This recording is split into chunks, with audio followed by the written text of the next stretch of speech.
करी, ऐसा शुरू करी भूकंप आ जाए। कैमरामैन जल्दी focus.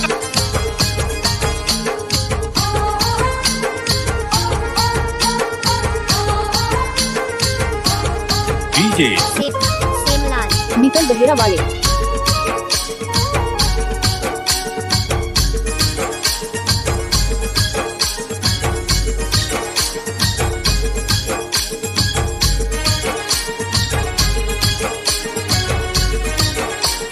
DJ Semlal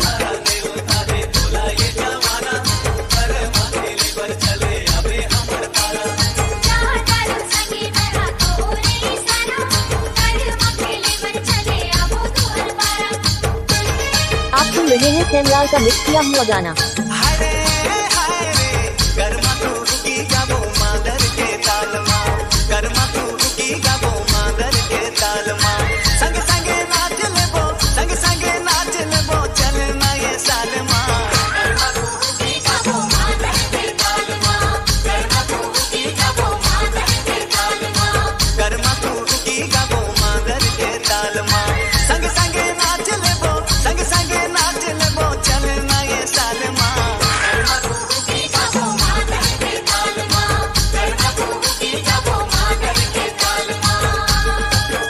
DJ Semlal मिसल दहेरा वाले।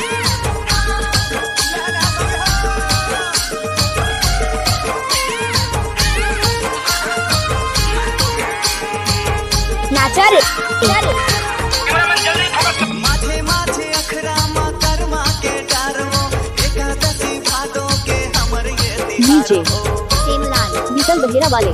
अच्छा गाई बोले आबे तय करके सिंगारो करम कहानी ला सुने होई के प्यारो जन दे दागा मोला संगी कोनो हाल मा कर्मा कुकी गाबो मादर के ताल मा कर्मा कुकी गाबो मादर के ताल मा कर्मा कुकी गाबो मादर के ताल मा कर्मा कुकी गाबो मादर के ताल मा डीजे सेमलाल करी, ऐसा शुरू करी भूकंप आ जाए।